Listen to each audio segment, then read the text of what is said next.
madly is the right word.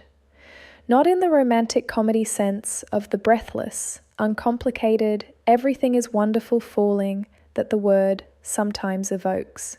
In the more precise, more accurate sense of a love that destabilizes, that arrives with a force the avoidant did not prepare for and cannot fully manage, that operates in their interior with an intensity that their self-sufficiency narrative was never designed to accommodate, and that their suppression strategies can contain only partially, only temporarily, at increasing cost to the equilibrium they have spent their relational lives constructing. The avoidant who falls madly in love does not look like someone falling madly in love. This is the first and most important thing to establish. The external presentation, the composure, the managed distance, the careful calibration of warmth that characterizes the avoidant's engagement, even with people who matter enormously to them, does not change to reflect the internal reality. The internal reality is chaotic in a way the external presentation is working, with considerable effort to conceal. The love is large. The response to the love is the performance of smallness, and the gap between the two is the most exhausting and most consequential place the avoidant has ever inhabited. Who is this specific person? Not a type in the reductive sense of a checklist of attributes, not a demographic or an aesthetic or a particular combination of surface qualities. Something more interior than that, more specific, more genuinely particular to the avoidant's own psychology and its unmet needs, and the specific shape of the vulnerability that genuine love requires them to inhabit. The person the avoidant falls madly in love with is the person who makes the suppression feel insufficient. Throughout the avoidant's relational history, the suppression has been adequate, not comfortable. It was never comfortable. It has always required significant ongoing expenditure of psychological energy to maintain, but adequate, sufficient to the task of keeping the feeling below the threshold at which it would produce the action and the exposure and the full, undefended vulnerability that genuine love requires. The people who moved through the avoidant's life and generated genuine feeling were, with the suppression running at its ordinary capacity, manageable. The feeling was present, the suppression contained it, the avoidant functioned. With this person, the suppression is not adequate. The feeling exceeds the containing capacity. It surfaces in the unguarded moments with a frequency and an insistence that the redirection strategies cannot keep up with.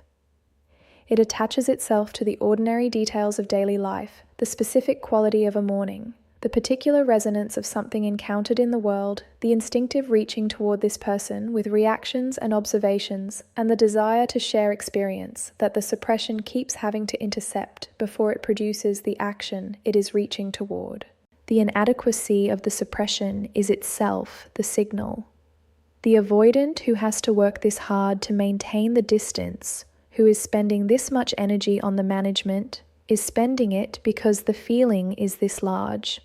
The size of the management required is proportional to the size of the feeling being managed, and the feeling, when the management is working this hard, is as large as the avoidance feeling gets.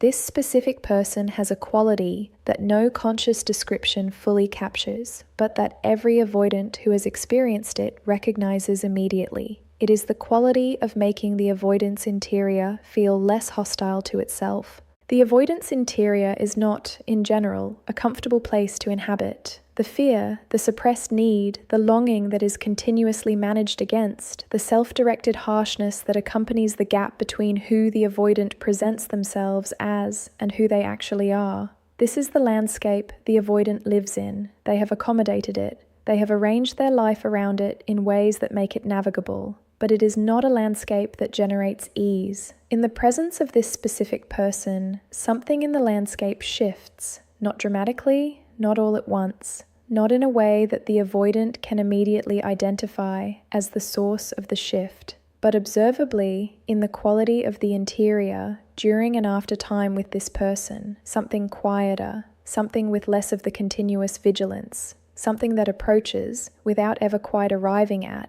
the specific ease of someone who does not have to work so hard to be inside their own skin. This ease is not produced by the person doing anything specific. It is not the result of particular words said or particular understanding demonstrated or any deliberate action directed at the avoidance interior. It is the natural effect of a specific quality of presence. The presence of someone whose own interior is so settled, so genuinely at peace with its own complexity, that proximity to them produces a kind of resonance in the avoidance interior, a settling by adjacency, the specific, involuntary calming of a dysregulated system in the presence of a regulated one. The avoidant has not felt this before, not in this form, not with this consistency, not in the specific, reliable, this person specifically way that makes it clear the effect is not generic but particular. And the not having felt it before is in itself a significant part of what generates the mad quality of the love. Because what this person represents, the ease that their presence produces, is something the avoidant has been carrying the absence of for their entire relational life. Something they may not have known they were missing. Something the encounter with this person makes suddenly, undeniably, painfully clear they need.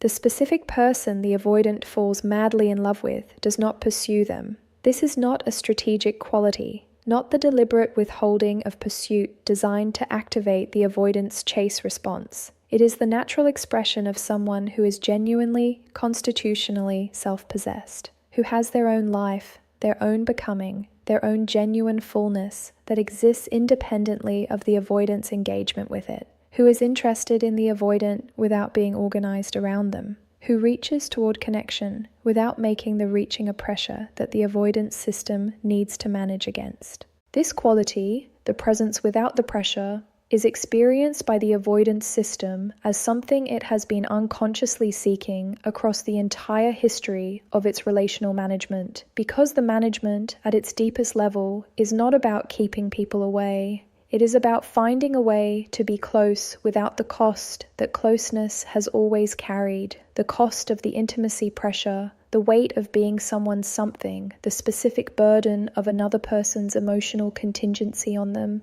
This person does not carry that cost. They are close, genuinely, warmly, fully present in the interaction without being consuming. They want the avoidant without needing them. They are interested without being dependent. And in that specific configuration, the warmth without the weight, the presence without the pressure, the avoidance system finds something it cannot generate the usual retreat in response to.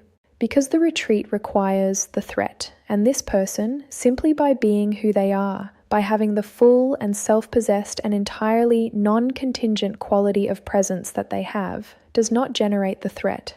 The madness of the love comes from the collision of two things in the avoidance interior that have rarely, if ever, been present simultaneously.